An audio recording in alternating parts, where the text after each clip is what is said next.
The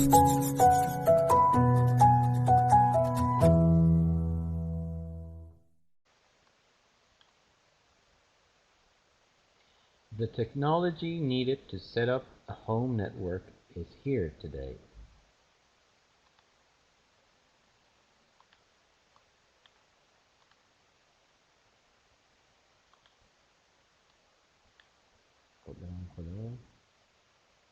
It is just a matter of connecting a number of PCs equipped with Ethernet adapters to a hub using twisted pair cabling, which uses sockets rather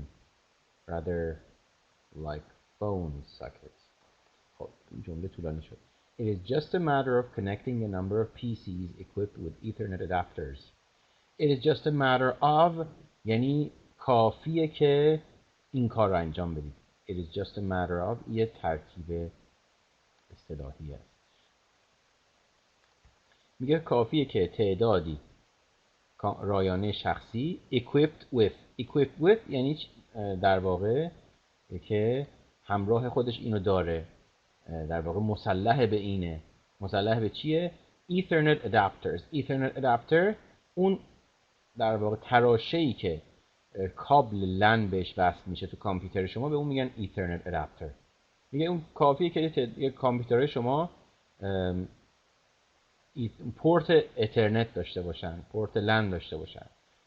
بعد اینا رو به یه هاب وصلشون میکنه. هاب چیه؟ هاب یه وسیله شبکه قدیمیه. الان ما اینو کمتر استفاده میکنیم. الان بیشتر راوتر شما استفاده میکنیم. Using twisted pair cabling. Twisted pair یعنی زوج سیم به هم تابیده. یه سری سیمایی هستن در مخابرات که به هم تابیده هستن. اینا مثلا استفاده میکنن که اثر نویز رو کم کنن. Which uses sockets rather like phone sockets.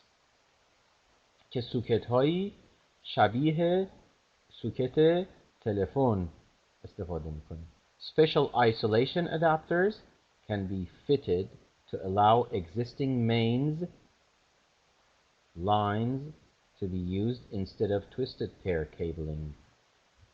میگه که special isolation adapters یعنی آداپترهای ایزوله کننده‌ای میشه در واقع اینا رو فیت کرد که existing mains lines to be used instead of mains lines. mains lines احتمالاً به یه نوع در واقع کابل خاص گفته میشه. To be used instead of twisted pair cabling. آره به جای twisted pair cabling از mains lines استفاده بشه. من ببینم mains lines یعنی چی.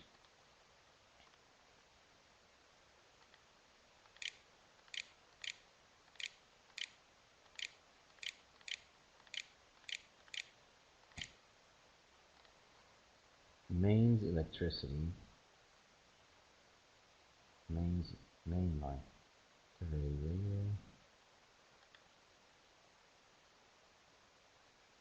Mains electricity.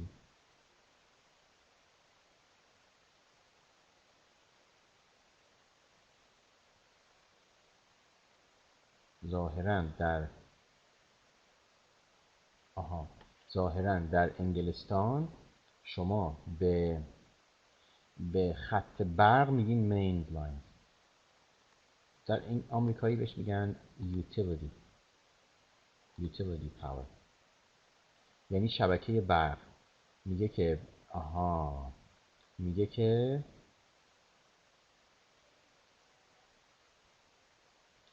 گاهی وقتا شما میتونید به جای اینکه از در واقع کابل اترنت استفاده بکنید، میتونید از شبکه برق استفاده بکنید برای ارسال اطلاعات. مثلا یه چیزی داریم به نام PLC Power Line Communication که شما از خط برق میتونید استفاده کنید برای ارسال داده. من به گمانم این داره در مورد این صحبت میکنه. ولی mains lines یعنی خط در واقع برق، خط اشتراک برق. Most future home networks, however, are likely to be wireless network systems میگه اما اکثر خانه های آینده و اون آینده فرا رسیده الان احتمالاً are likely to be محتملاً که سامانه شبکه ویسیم باشن که هستن الان وای فای استفاده میکنیم using tuned transmitter and receiver devices transmitter and receiver devices یعنی ادوات فرستنده و گیرنده. tuned یعنی چی؟ یعنی اون فرکانس خاصی رو روش تنظیم شدن. الان وای فایی که من ازش استفاده میکنم یا توی 2.4 گیگاهرتز یا 5 گیگه. The simplest networks allow basic file sharing and multiplayer gaming as well as sharing of peripherals such as printers. میگه که ساده ترین شبکه ها در واقع چی رو اجازه میدن؟ فایل شیرینگ رو، اشتراک گذاری فایل ها رو در حالت ابتدایی خودشون اجازه میدن. دیگه چی رو اجازه میدن؟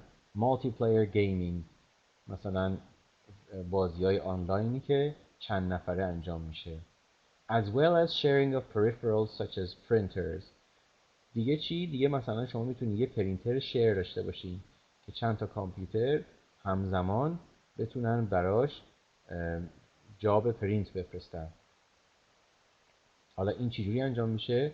یا این پرینتر شما وایرلسه که تو شبکه است و شبکه خانگی شما همه کامپیوتری که تو اون شبکه خانگی هستن پشت اون راوترن میتونن براش پرینت ارسال بکنن، یا اینکه این پرینتر به یک سروری وصله و اون سرور، حالا سرور یعنی چی؟ یعنی یک کامپیوتر اختصاصی و اون کامپیوتر اختصاصی در کنار کارهایی که میکنه مثلا پرینت سرور هست. مثلا شما میتونید توی آزمایشگاهی یه پرینتر داشته باشین که به یک کامپیوتری وصله و آی پیش رو در واقع همه میتونن ببینن و از اون طریق بتونن براش جاب پرینت بفرستن. Most advanced home networks، advanced همین پیشرفته شبکه‌های خانگی، اکثر شبکه‌های خانگی پیشرفته are likely to have a client server structure. احتمالاً یک ساختار کلاینت سرور دارن with low cost terminals or thin clients که در اونها یه سری ترمینال های کم خرج، کم هزینه یا به اصطلاح کلاینت های نازک وجود داره connected to a central server which maintains the system's storage capacity که اینا وصلن به یه سرور مرکزی که در واقع به عنوان استوریج اون سامانه به حساب میاد. maintain یعنی hold، یعنی نگه داشتن. and depending on whether the terminals are dumb or processor equipped network computers و بسته به این که این ترمینال ها غیر هوشمندن. dumb یعنی احمق، کودن، اینجا معنیش غیر هوشمنده. or processor equipped network computers یا چی؟ کامپیوترهایی هستند که یعنی در واقع کامپیوترهای شبکه‌ای هستند یا ادواتی هستند که پروسسور دارن. its processing power، در واقع این جمله اینجوری میشه این سرورها چیا رو در خودشون نگه میدارن؟ استوریج سیستم رو یا در واقع اون توان پردازشی رو. در چه زمانی توان پردازشی رو در واقع نگه می‌دارن؟ زمانی که ترمینال های ما در واقع به صورت غیر کودن باشن، هوشمند باشن، توان پردازشی در این سرورهای ما هم انجام میشه در کنار استوریج. To make the most of such a network، to make the most of یعنی بیشترین بهره رو از یه چیزی بردن. To make the most of. It must become part of an integrated home entertainment. باید بخشی از در واقع تفریحات خانگی بشه. Home entertainment مثلا به این دستگاه PS2 شما یا PS4 شما میگن home entertainment. دیگه بهش چی میگن؟ دیگه مثلا فرض کنید که این DVD پلیر رو اینا با اون دستگاه مثلا پخش اسپیکرش میگن home entertainment. and control system. An integrated home entertainment and control system. این معنیش چیه؟ میگه ببین قراره که همه اینا تجمیع بشن. integrated یعنی تجمیع شده. میگه آقا این سامانه کل این دیویدی پلیر رو نمیدونم PS4 رو خدمت شما عرض کنم ادوات شبکه و اینا همه با هم به صورت شبکه‌ای وصل قرار بشن، یعنی هوشمند بشه، به اصطلاح خانه هوشمند بشه. این تجمیع شده قرار بشه. مثلا میگه در آینده باید همه، برای اینکه بیشترین بهره رو از شبکه خانگی ببریم، باید همه اینا عضو شبکه باشن در واقع و یه جوری بهش گفت IP داشته باشن. صداست.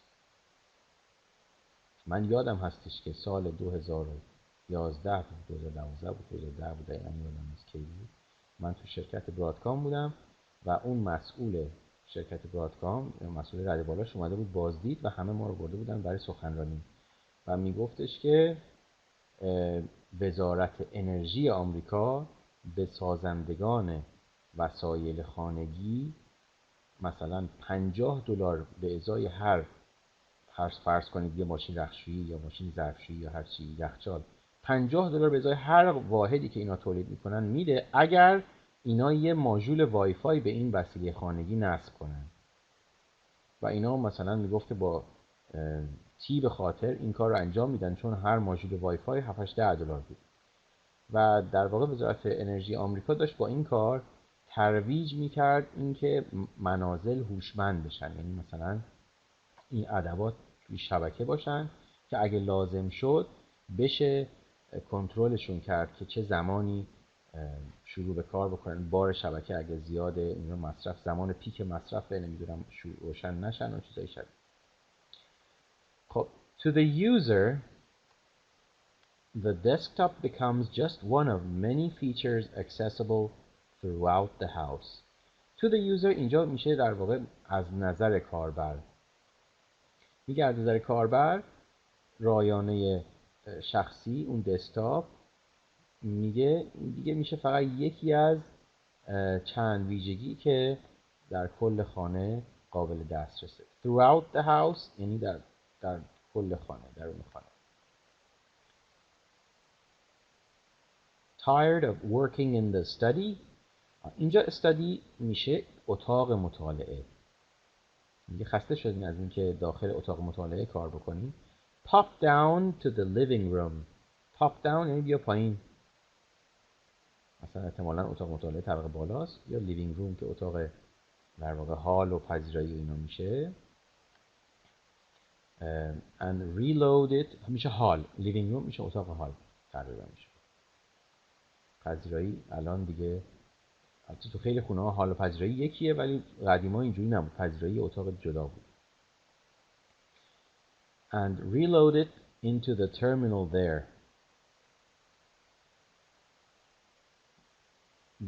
Before you start work call up the hi-fi control program. میگه خسته شدین از کار کردن تو اتاق مطالعه، بیا توی اتاق حال و چیکار کن؟ reload it into the terminal there.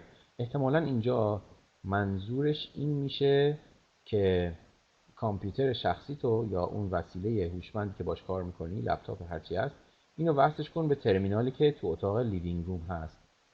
Before you start work call up the hi-fi control program and have the music of your choice pumped through the living room speakers.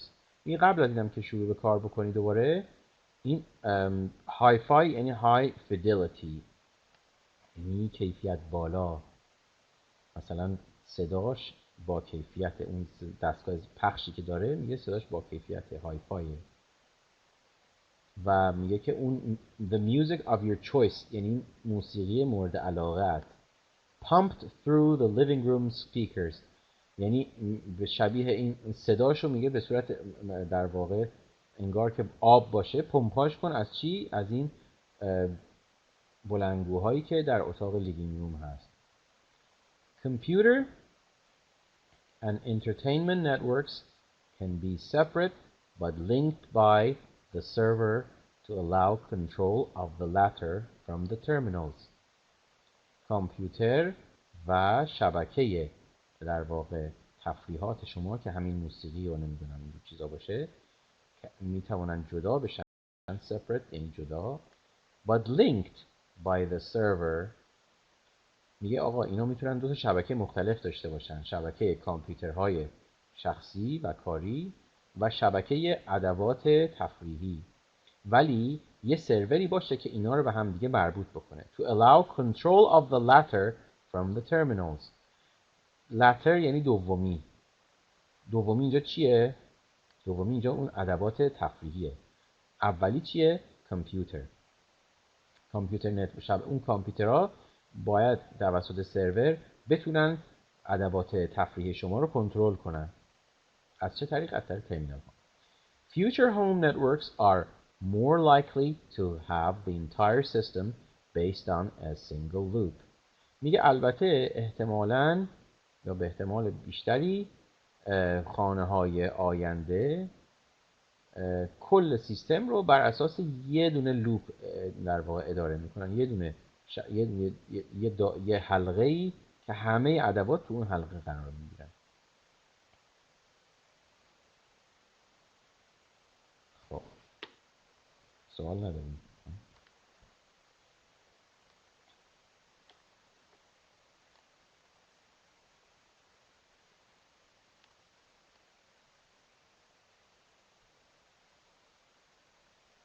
key to the diagram. key to the diagram میشه مثلا کلید، شما شنیدین کلید سوالات، اینجا میشه کلید دیاگرام، یعنی راهنمای این دیاگرام.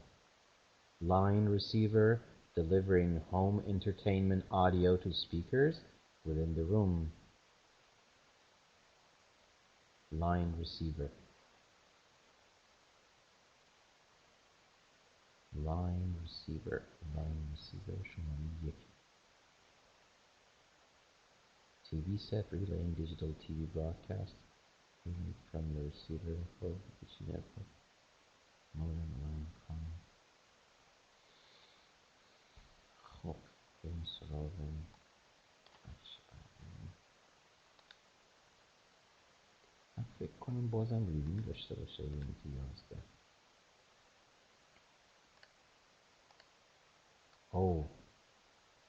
ریدینگ اصلیش اینجاست. Network communications. The application layer is the only part of a communications process that the user sees, and even then, the user doesn't see most of the work that the application does to prepare a message for sending over a network. میگه لایه اپلیکیشن، ما در درس شبکه اگه گذرانده باشیم یه لایه‌ای داریم به نام لایه اپلیکیشن که این اون لایه‌ای که تنها لایه‌ایه که کاربر می‌بینه. یعنی مثلا شما دارید فایل رو ارسال می‌کنید، ایمیل رو ارسال می‌کنید. این ارسال ایمیل تنها بخشی از کل پروسه شبکه هست که شما به عنوان کاربر می‌بینید. بقیه‌شو نمی‌بینید که مثلا بیت چجوری بیت ها مدوله میشن، نمیدونم مک لیر راوتینگ چجوری انجام میشه، هیچ کدوم از اینا رو شما نمی‌بینید. و میگه با حتی and even then حتی با این حال the user doesn't see most of the work that the application does to prepare a message for sending over a network. حتی با این حال که مثلا اپلیکیشن لیر متصل به کاربره، خیلی از کارهایی که توی لایه اپلیکیشن انجام میشه این توسط کاربر دیده نمیشه. The layer converts a message's data from human readable form into bits and attaches a header identifying the sending and receiving computers. میگه این لایه convert یعنی تبدیل کردن. میگه این داده های پیغام رو از فرمی که قابل خواندن توسط انسان هست human readable into bits به بیت تبدیل میکنه and attaches پیوست میکنه اینا رو یه هدر پیوست میکنه به این داده های پیغام که این هدره چی کار میکنه identifying the sending and receiving computers که مثلا مشخص میکنه identify مشخص کردن چی رو فرستنده و گیرنده پیغام. The presentation layer، لایه presentation ensures، اطمینان حاصل میکنه that the message is transmitted in a language that the receiving computer can interpret, often ASCII. میگه لایه presentation میاد این پیام رو به زبانی که قابل فهم توسط کامپیوتر مقصد هست تبدیل میکنه. فهم که در قابل تفسیر. Interpret یعنی تفسیر. This layer translates the language if necessary and then compresses and perhaps encrypts the data. میگه لایه presentation چه کارهایی انجام میده؟ اگه لازم باشه ترجمه میکنه زبان رو. اگه لازم باشه میاد فشرده سازی انجام میده. اگه لازم باشه رمزنگاری انجام میده. اینا همه توی لایه presentation انجام میدن. Encrypt یعنی رمز کردن. Compress یعنی فشرده کردن. It adds another header specifying the language as well as the compression and encryption schemes. یعنی این لایه presentation وقتی مثلا فشرده سازی انجام داد یا مثلا رمزنگاری انجام داد یا به یه زبان خاصی داده رو فرستاد، باید تو هدر خودش اینا رو بنویسه که آقا من اومدم از فرض بفرمایید که SSL استفاده کردم یا TLS ورژن فلان استفاده کردم برای رمزنگاری یا زبان X استفاده کردم یا فشرده سازی بهمان استفاده کردم. اینا رو تو هدر باید درج بکنیم. The session layer، لایه session میشه مثلا نوبت. The session layer opens communications and has the job of keeping straight the communications among all nodes on the network. Opens communication یعنی این ارتباط رو باز میکنه، شروع میکنه. اینجا معنیش میشه بس شروع. And has the job of keeping straight the communications among all nodes on the network. یعنی خط رو برقرار. اینجا straight میشه برقرار. ارتباط بین همه نودهای شبکه رو برقرار نگه میداره. It sets boundaries called bracketing for the beginning and end of the message and establishes whether the messages will be sent half duplex with each computer taking turns sending and receiving or full duplex with both computers sending and receiving at the same time.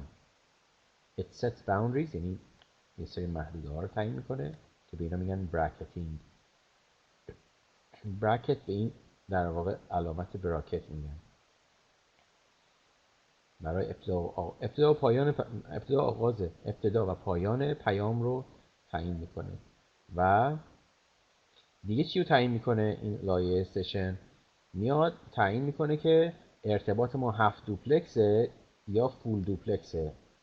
7 دوپلکس یعنی مثلا درسته که دو طرف است ارتباط، ولی زمانی که یک نود داره ارسال میکنه دیگه در همون زمان دریافت نمیکنه. فول دوپلکس یعنی همزمان میتونه هم ارسال داشته باشه هم دریافت. الان مثلا شبکه موبایل شما فول دوپلکسه، ولی بی سیم 7 دوپلکسه. بی سیمایی که واکی تاکی دستتون هست 7 دوپلکسه. یعنی میتونن هر دو طرف هم حرف بزنن هم بشنون، ولی همزمان نمیتونن هم حرف بزنن هم بشنون. باید اون دکمه رو فشار بدن که تبدیل بشه به حالت ارسال. The details of these decisions are placed into a session header. میگه جزئیات این تصمیماتی از قبیل این که 7 دوپلکس باشه، فول دوپلکس باشه و امثال هم، اینا در هدر لایه سشن نوشته میشه، قرار داده میشه. The transport layer protects the data being sent. لایه ترانسپورت داده‌ای که داره ارسال میشه رو محافظت میکنه. It subdivides the data into segments. Subdivide یعنی همون divide، یعنی تیکه تیکش میکنه. هر تیکه رو اسمش میذارن segment. segment میشه قطعه. Create checksum tests. checksum test میشه همون پریتی بیتی که شما دارین. تقریبا پریتی رو احتمالاً داشتین درس میکروپروسسور یا درس‌های شبیه. پریتی یعنی چی؟ یعنی مثلا اگر شما یک تعدادی بیت داشته باشین 0 و 1، یه بیت آخرش میذاریم که مثلا تعداد یکاتون فرد بشه و اینجوری گیرنده اگه مثلا یه دونه خطا توی این بیتا باشه میفهمه، با پریتی رو مقایسه میکنه، میگه آقا چطور شد تعداد بیتای یک من زود شده، پس یکی از اینا اشتباه شده، 0 بوده 1 شده، مثلا 1 بوده 0 شده. Checksum tests mathematical sums based on the contents of data. Mathematical sums based on the contents of the data. ببین داستان اینه که برای کنترل خطا در مخابرات شما یه جورایی یک کارهایی انجام میدین مثل CRC چک یا پریتی چک. اینا رو داره توضیح میده. نمیدونم درس میکروپروسسور گذروندین یا نه. اینا همه روش های تست این هستن که مثلا اگر شما 1 0 1 0 0 رو این طرف فرستادین، مثلا اگه این وسط یکی از این بیتا خراب شد، اون گیرنده یه راهی داشته باشه که بفهمه آقا این پکتی که اول ارسال شده بوده نبوده، من باید بهش بگم آقا دوباره بفرست، من خطا دریافت کردم. خب content میشه محتوا، contents of data that can be used later to determine if the data was scrambled. اینا همه کمک میکنن به این که چی؟ اگر اینا که در گیرنده بفهمیم آیا دیتا سکرامبل شده یا نه. سکرامبل چند تا معنی میده. من حدس میزنم معنی که اینجا منظورش بوده خراب شدن داده است، با توجه به که چکسامون اینا رو اسمش آورده. یه معنی دیگه اسکرامبل در مجموع یعنی مثلا به هم ریختن. مثلا شما scrambled egg یعنی بیاید تخم مرغ در واقع به هم زده درست بکنید. اینجا در واقع اسکرامبل به معنای اینه که 0 و 1 با هم قاطی شدن. It can also make backup copies of the data. backup هم که میدونی. The transport header identifies each segment's checksum and its position in the message. میگه که هدر لایه ترانسپورت تعیین میکنه که چکسام هر قطعه از داده چی باشه و بعد محلش در داده کجا باشه. این داستان این که مثلا محلش در داده کجا باشه این حرفا یه بحثی داره به نام کدای همینگ و اینا که تو درس شبکه من میگم و فکر میکنم که منظورش این باشه. The network layer selects a route for the message. میگه لایه شبکه یه مسیر رو برای پیغام تعیین میکنه. It forms data into packets, counts them, and adds a header containing the sequence of packets and the address of the receiving computer. میگه لایه شبکه یه مسیر رو برای پیغام انتخاب میکنه. It forms data into packets. یعنی داده ها رو به فرم بسته بسته در میاره. Counts them میشماردشون. And adds a header. یه هدر بهشون اضافه میکنه. Containing the sequence of the packets. که این هدرها چیا توشونه؟ شامل شماره به هر بسته هست و چی؟ آدرس کامپیوتر مقصد. The data link layer supervises the transmission. It confirms the checksum, then addresses the duplicates and duplicates the packets. میگه لایه پیوند داده. Data link layer میشه لایه پیوند داده. نظارت میکنه بر ارسال. Confirms تایید میکنه این چکسام ها رو. بعد and addresses and duplicates the packets. میگه ببین این لایه پیوند داده وقتی که چکسام رو چک کرد و فهمید که در واقع فرض بفرمایید که یه دونه پکت با خطا به دستش رسیده، میاد دوباره این رو ارسال بکنه. اینجا دوپلیکیت یعنی دوباره ساختن و دوباره ارسال کردن. This layer keeps a copy of each packet until it receives confirmation from the next point along the route that the packet has arrived undamaged. همین نکته که گفتم. یعنی میگه که از هر ببین این در واقع این پیام تیکه تیکه شده، هر تیکهش ازش پکته. این میگه هر یه نسخه از این پکت های مختلف نگه میداره تا اینکه نود بعدی تو شبکه بهش تاییدیه بده آقا من همه بخش های پیغام رو، همه این پکت ها رو سالم دریافت کردم. تا زمانی که این اکنالجمنت رو به اصطلاح این تاییدیه رو نگرفته از اون نود بعدی، این باید یه کپی نگه داره از هر کدوم از این بسته ها که اگر احیانا اون نود بعدی بهش گفت آقا من بسته فلان رو به دست نیاوردم، درست به دست نیاوردم، به دست من نرسیده، با خطا رسیده، این دوباره اونو ارسال کنه، باز ارسال کنه، اون دوپلیکیتش رو انجام بده. بسیار عالی. این هم که شمایی از لایه‌های هفتگانه شبکه است. The physical layer encodes the packets into the medium that will carry them, such as an analog signal if the message is going across a telephone line, and sends the packets along the medium. میگه که لایه فیزیکال که لایه هفتم ما هست و زیرین ترین لایه زیرین شبکه هست، میاد پکت ها رو کد میکنه به چی؟ به اون واسطی که در واقع اینا رو ارسال میکنه. مثلا چی؟ مثلا اگر واسطش خط تلفن باشه باید آخرش به سیگنال آنالوگ تبدیل بشه. اگر فرض بفرمایید که کابل لن باشه باید اون مدولاسیون و سیگنالی که توی کابل لن اعمال میشه باید باشه. An intermediate node calculates and verifies the checksum for each packet. یه نود واسط، intermediate میشه واسط، وسطی. چیکار میکنه؟ این چکسام ها رو محاسبه میکنه. verify میشه راستی آزمایی کردن.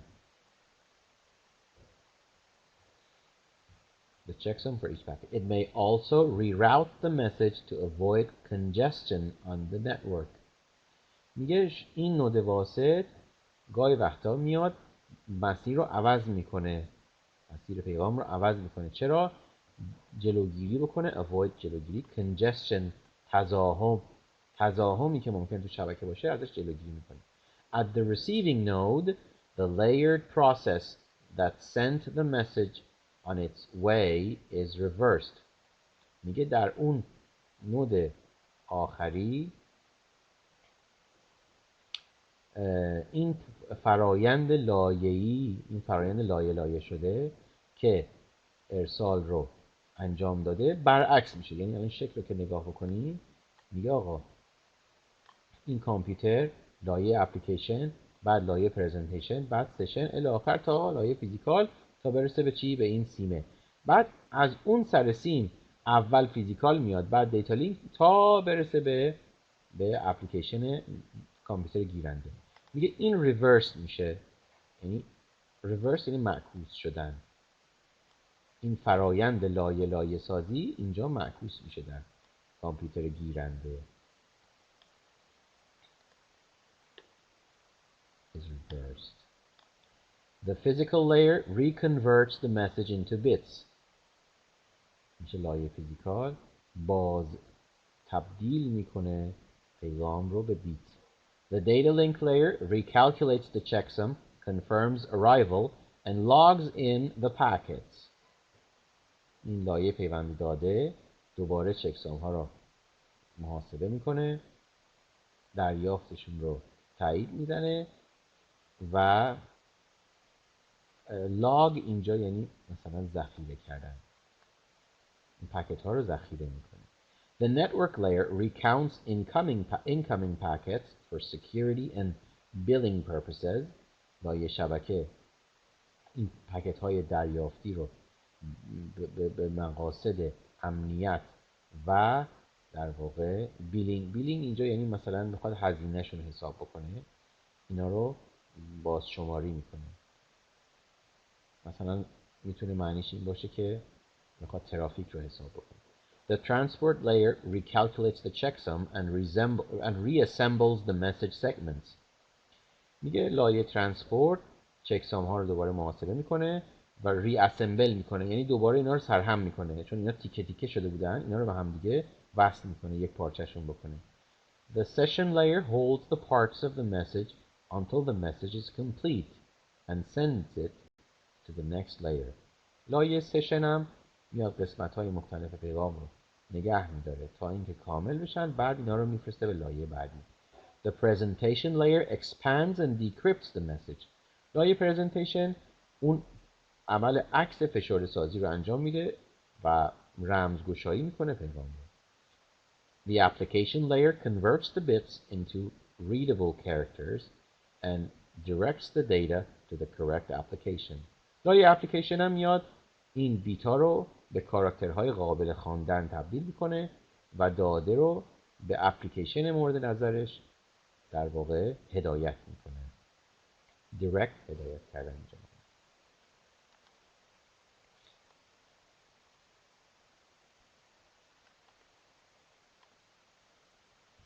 میگه reread the text to find the answers to these questions. bracketing یعنی چی؟ یادتون میاد؟ set boundaries for the آره دقیقا سه میشه. half duplex درسته یه transmission mode in which each computer takes turns بله. full duplex 4 درسته. checksum درسته 2 mathematical calculations based on the contents of data. Mark the following statements as true or false. Most of the work that an application does to prepare a message for sending over a network is not seen by the user. True or false?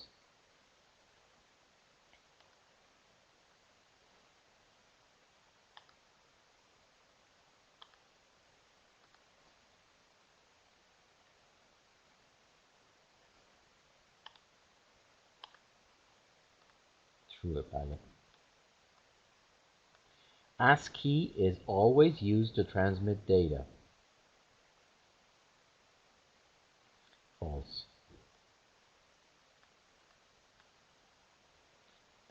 The encryption layer compresses the message.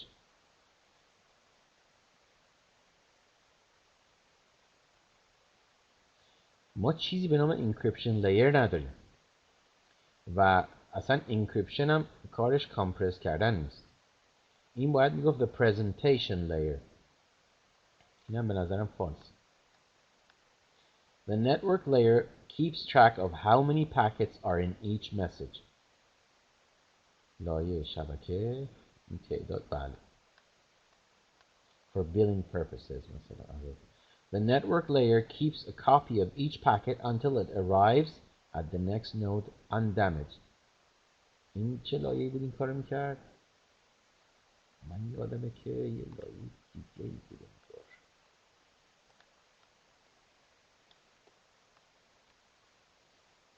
بله دیتا لینک بود دقیقاً.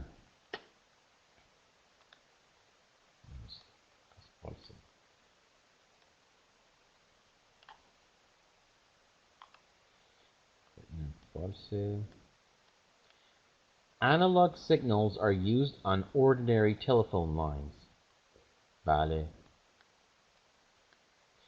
خودش گفت بود مثلا. When a message arrives at its destination, it passes through the same 7 network communications layers as when it was sent, but in reverse order. بله. بسیار عالی. بریم قسمت قبلی درس رو بخونیم. میگه که find the answers to these questions in the following text. Into what units is data subdivided by the following layers? Transport layer. Transport layer چجوری subdivideش میکنه؟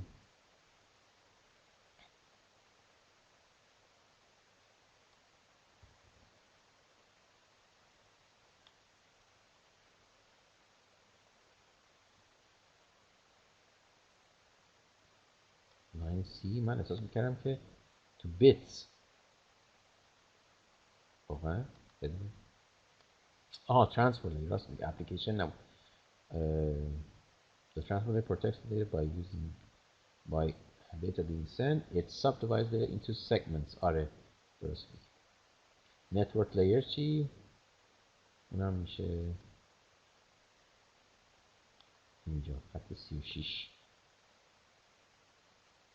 packet 36 سیاه آره into packets. پس transport layer شد segment, network layer شد packet. What is the purpose of a transmission checksum test? checksum test فایدهش اینه که to determine if the data was scrambled.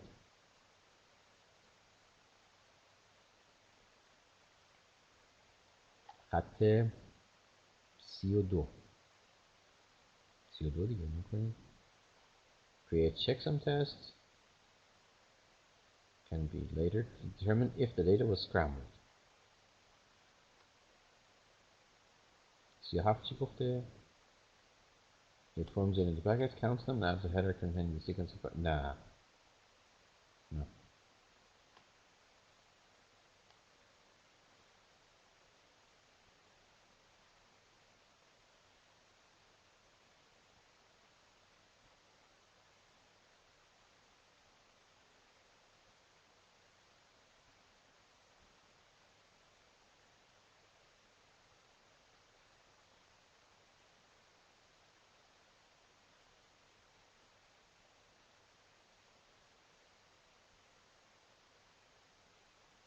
There's.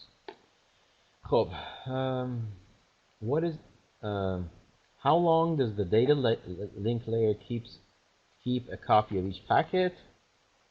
گفته بود که until it receives confirmation from the next point along the route that the packet has arrived undamaged. 45 و 46 یا 44 تا 46 آره. What process can be carried out at intermediate nodes? سوال 4 گفته بود که این میتونه reroute بکنه to avoid congestion. نوشته بود An intermediate node calculates and verifies the checksum for each layer. آره. پس خط 52 تا 54.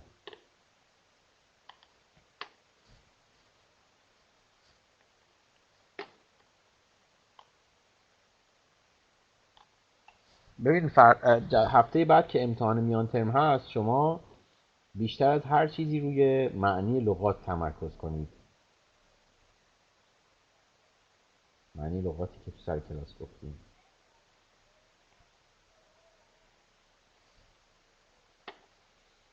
Which network communications layer is described by each of the following segments? A. Make sure that the message is transmitted in a language that the receiving computer can understand. Presentation later on. بله درسته. B. Protects the data being sent.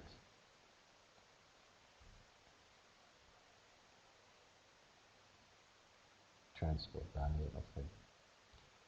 Encodes and sends the packets.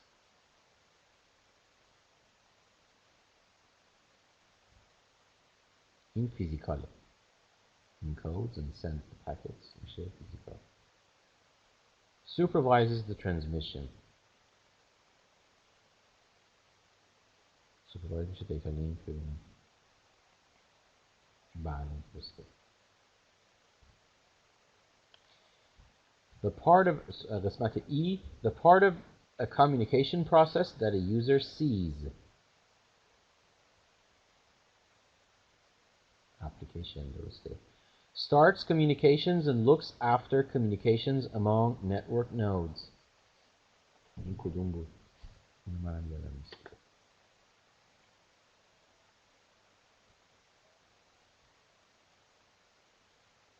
آها session layer opens communication. گفتم به تو open میشه start اینجا. And has the job of keeping straight the communications among all nodes on the network. دقیقا. پس میشه session layer. G chooses a route for the message. این کار لایه شبکه هست. Route من لایه شبکه هست. Network layer value. H makes backup copies of the data if required. این که دوپلیکیت میکرد اسمش چی بود؟ اسمش بود دیتا لینک. بله، backup copy اینجا همون دوپلیکیت منظورشه. Confirms the checksum, then addresses and duplicates the packet. این هم باز میشه دیتا لینک. من الان شک کردم که backup copy نکنه چیز دیگه باشه ها. نه دیگه همین باشه.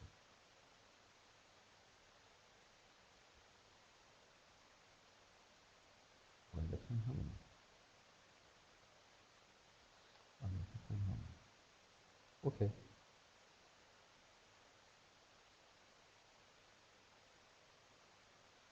آره دیگه keeps a copy یعنی backup. درست. خیلی بریم صفحه قبل. بریم از اولش چی داریم.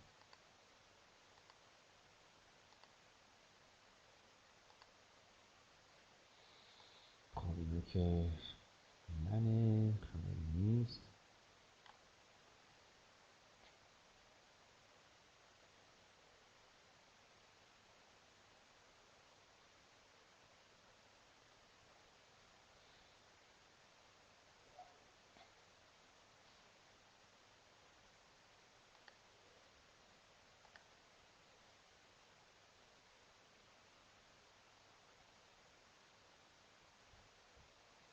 آها اینا ترکیبای گرامریه. میگه چی؟ The technology needed to set up a home network. اینجا میگه که این صفت مفعولی، این participle میشه صفت مفعولی یا در واقع past participle. The technology needed to set up a home network. PCs equipped with Ethernet adapters. They allow you to provide a lot of information about a noun using as few words as possible. میگه این به ایجاز کلام کمک میکنه. وقتی شما میاین مثلا از این حالت صفت مفعولی استفاده میکنین به ایجاز کلام کمک میکنه، خلاصه تر میشه. مثلا به جایی که بگیم the technology that is needed to set up a home network، اینجا that is رو حذف میکنیم. the technology needed. The technology that we need to set up به جای that we need بنویسید needed. این داره خلاصش میکنه. PCs equipped with Ethernet adapters, network modem, allowing clients. این میشه present participle. Allowing clients اینجوری میشه صفت فاعلی. میگن present participle. مودم شبکه که کلاینت ها رو اجازه میده که اکسس بکنن، دسترسی پیدا کنن به اینترنت at the same simultaneously یعنی at the same time. simultaneously میشه at the same time.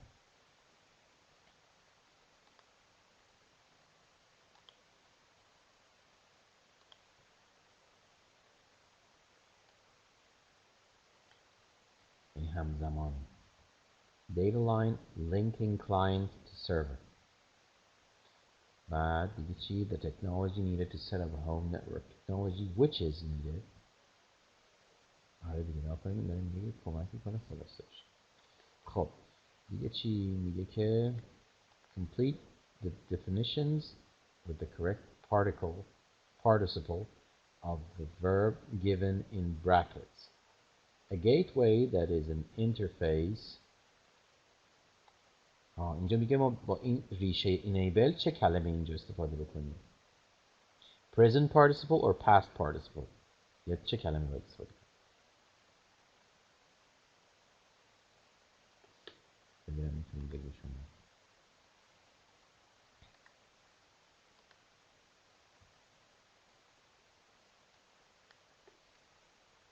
نه این دیگه فقط باید بگی enable چی باید باشه؟ enabling، enabled کدومش باید بذاریم؟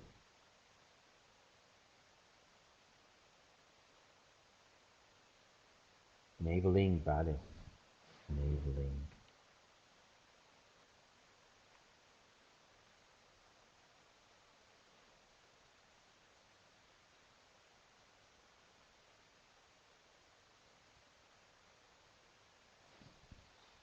بعد میگه a bridge is a hardware and software combination. اینجا چی باید بنویسم؟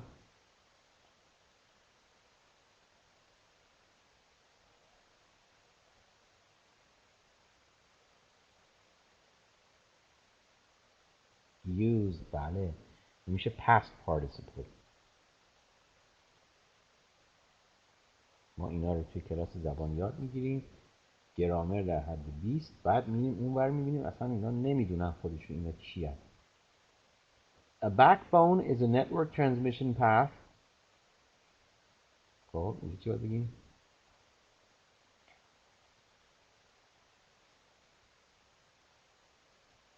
handling درسته.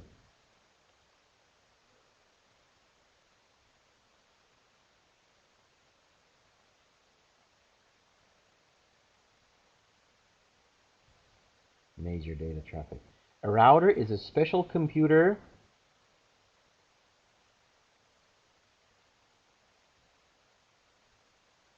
شماره 4.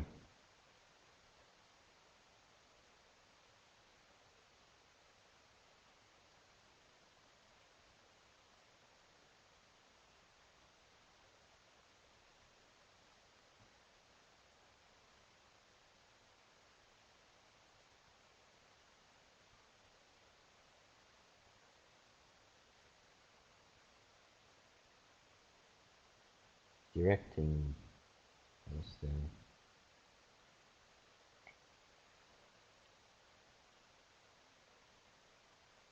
من فقط ing و ed شو می‌نویسم.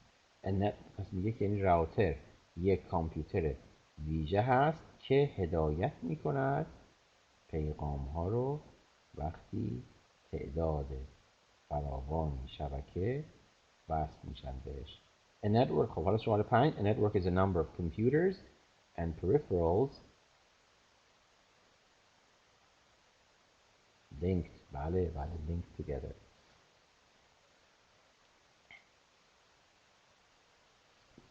A LAN شماره 6 A LAN is a network connecting درسته.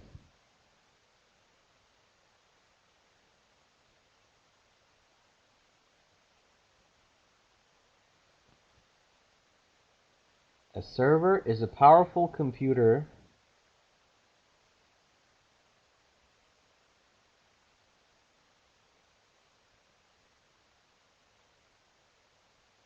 نه یه چی سرور یک کامپیوتر پرقدرته که which stores یا میشه storing. این خانم واحدی داره میگه که شما اگر بیاید اول تبدیلش بکنید به این که زمان مثلا با which یا مثلا اینا تبدیلش بکنیم به زمان حال میفهمین که ing باید بذارید یا زمان گذشته است و باید ed بذارید. اینجا میگه که معنیش این میشد A server is a powerful computer which stores many programs. پس باید بگید storing. این اولیش ingه. بعد دومی چیه؟ دومیش میشه shared. یعنی میشد which is shared by all the clients in the network. پس دومیش باید shared باشه ed بشه. A client is a network computer. اینجا چی باید بنویسم؟ Used درسته. Used for accessing a service on a server. A thin client is a simple computer اینو دیگه من بگم ها. Comprising a processor, memory, display, keyboard, mouse, and hard drives only. Comprising یعنی شامله.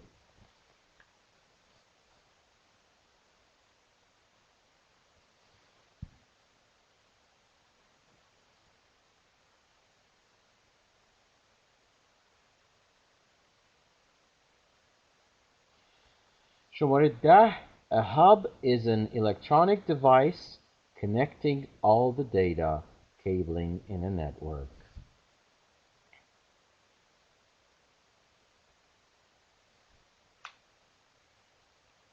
خب میگه که دیگه چی؟ Link these statements using a relative clause with a participle.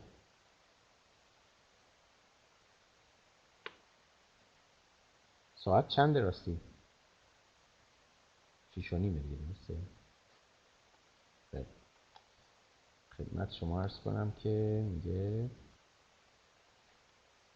اینا رو به هم دیگه وصل کنیم.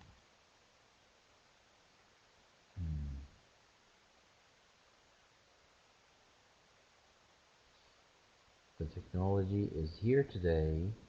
It is needed to set up a home network. میگه the technology which is needed to set up a home network is here today. بعد اینجوری بگید. اینجا باید شما میکروفونتون باز می بود، من دونه دونه میگفتم که بخونید بگید. زحمت الان آقای آرمان بقایی شماره 2 رو بفرمایید. من میکروفون شما رو باز کردم آقای بقایی.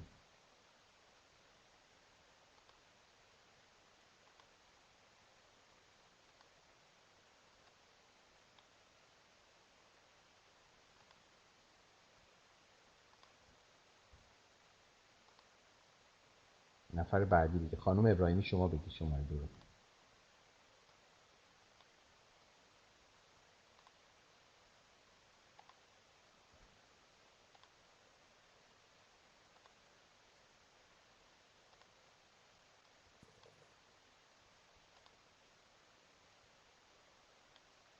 من صدای نفسی شنیدم. شماره 2 رو به هم بچسبونید. ببین من شماره 1 رو چجوری چسبوندم؟ گفتم یعنی باید بی بیاد تو دل اولی شماره A. شماره 2 رو بخونین لطفاً. خانم آقای بقایی نخوندن، خانم ابراهیمی بخونن.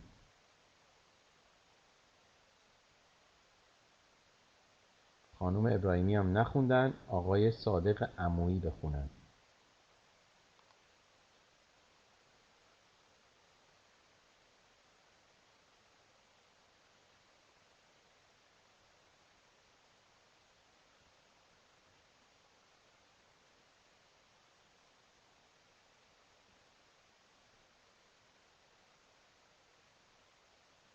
خانم ترانه واحدی بخون.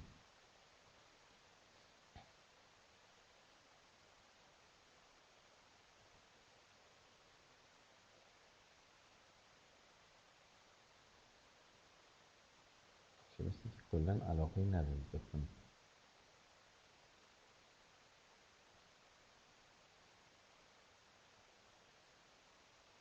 بله شماره 2 رو باید ادغام کنید با هم. این دوتا باید با هم ادغام بشن. ببین شماره 1 رو من اینجوری ادغام کردم. The technology which is needed to set up a home network is here today. شماره 2 رو حالا شما ادغام کنید به من بگید.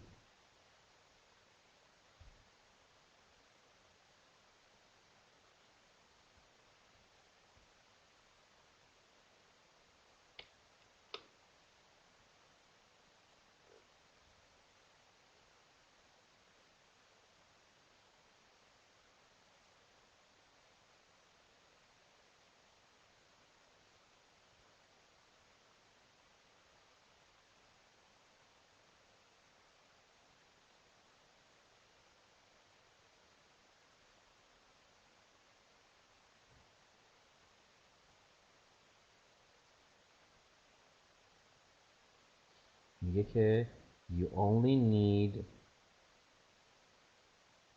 one network printer connected to the server. درسته. خب شماره 3 یا من میتونستم شماره 1 رو بگم که the technology needed to set up a home network is here. اون یه چیز رو نیاز نبود بنویسم. خب شماره 3 رو حالا یه نفر بعدی کی میشه؟ آقای رادمان محسنی.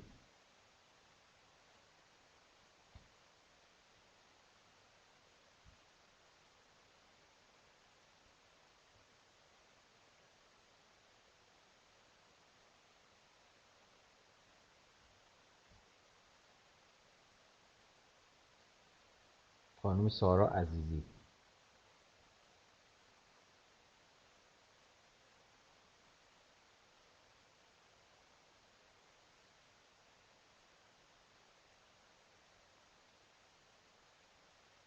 آقای اسکندر سجادی شماره 3.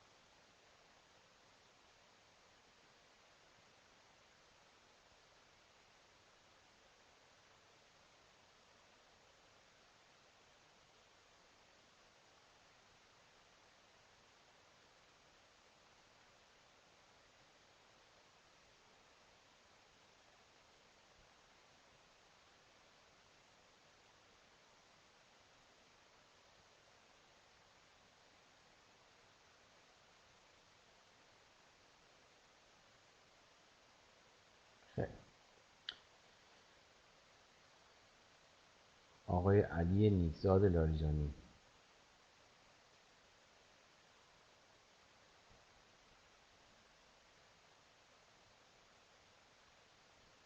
Her house network allows basic file نه میگه که her house has a network allowing basic file sharing and multiplayer gaming. بعد اینا رو با هم دیگه ادغام کنیم. Her house has a network allowing basic file sharing and multiplayer gaming. ببین یا باید present participle بشه با ing یا past participle بشه با ed. خب شماره 4 آقای علی نیکزاد لاریجانی. راستی آقای سجادی اتاق سرا کجا میشه؟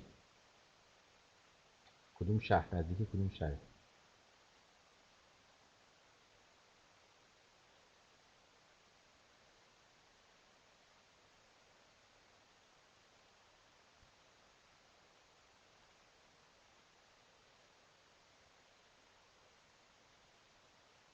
بالاتر دفاع پس این همه حومه بابل. بسیار. شماره 4 There is a line receiver in the living room.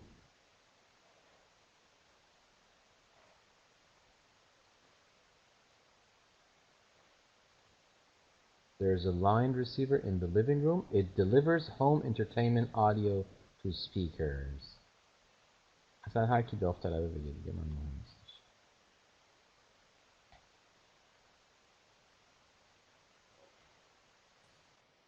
سلام.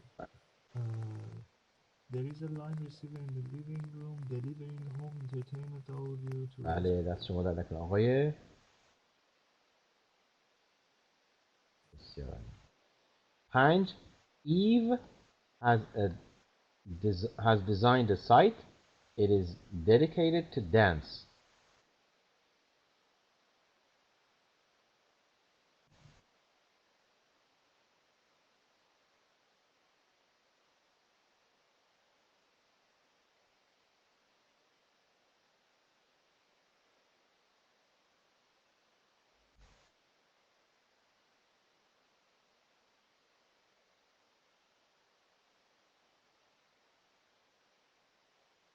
درسته.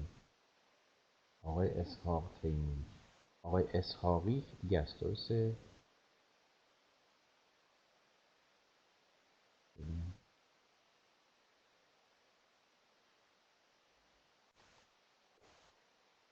آها. خب دیگه 6 She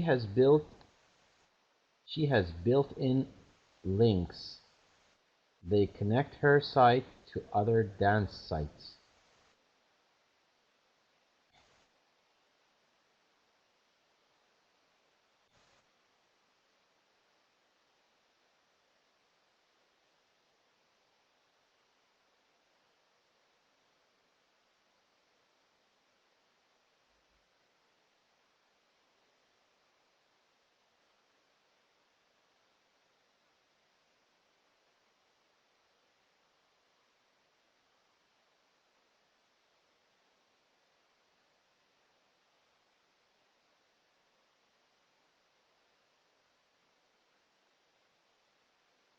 درسته. شماره 7. She created the site using a program called Netscape Computer. It is contained in Netscape Communicator. ببخشید. She created the site using a program called Netscape Composer. It is contained in Netscape Communicator.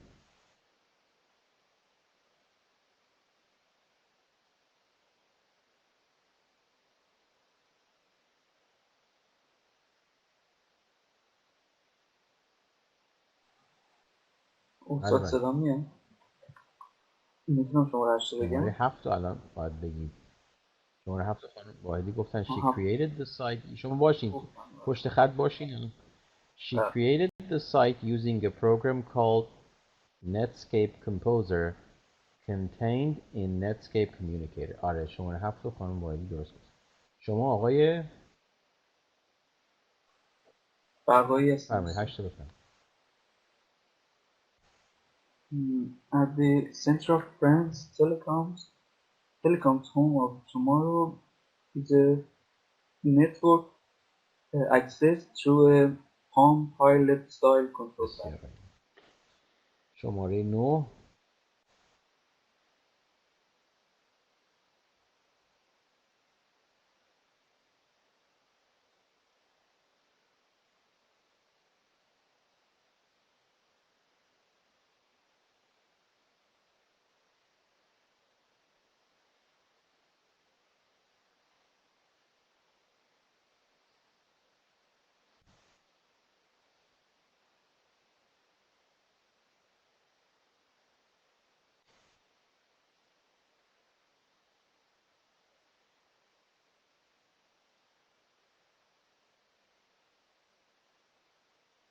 The network can simulate the owner's presence, making sure vital tasks are carried out in her absence. The network can simulate the owner's presence, making sure vital tasks are carried out in her absence. درسته. شما هم آقای هم خانم وایلی گفتن هم آقای اسحاق.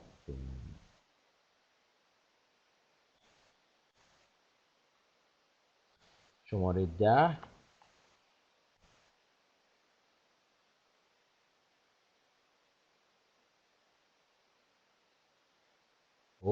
این شماره 10 ستاییه.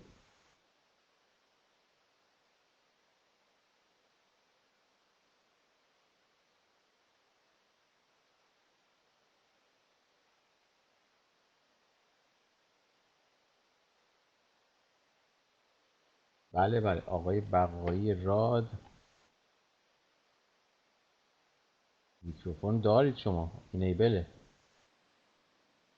بله مشکل نیست. نه دوستان یادداشت مثلا از قبل میشه فقط میکروفون روشن کنیم. من ترجیح میدم که میکروفون روشن کنیم چون تایپ دوستان نمیدونم چقدر قویه. شما دوستان برید تایپ رو سریع کنید. تایپتون رو میتونید در typing.academy اونجا مجانیه. برید در واقع تایپ انگلیسی رو اونجا یاد بگیرید. تایپ آمریکایی فارسی هم فکر کنم type.ir یا همچین سایتی بود.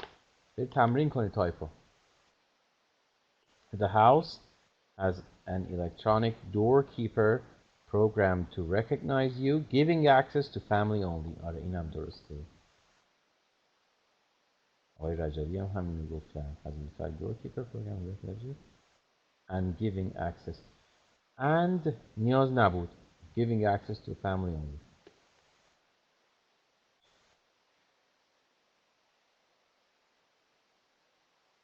آره خیلی هم عالی. Work in two groups, A and B. Group A lists all the advantages of the network. Group B lists all the disadvantages. And together, consider how the disadvantages can be minimized.